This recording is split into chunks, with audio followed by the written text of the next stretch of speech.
যুবককে যেই গুনায় ডাকে, ওই যুবক যখন তার যৌবনটারে কন্ট্রোল করে, পাগলামি করে না, আল্লাহর ভয় যৌবনটারে নিয়ন্ত্রণ করে,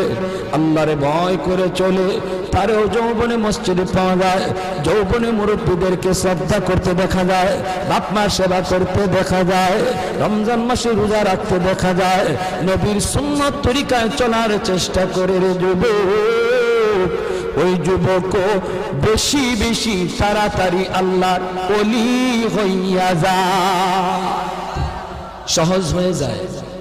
হয়ে যায়। কারণ যৌবনের ইবাদত আল্লাহর কাছে বেশি প্রিয়, বৃদ্ধকালের চেয়ে যৌবনের ইবাদত বেশি প্রিয়। যৌবনে যেই যুবক আল্লাহর গোলামি করে, এই যুবক যখন বৃদ্ধকালে উপনীত হয় রে,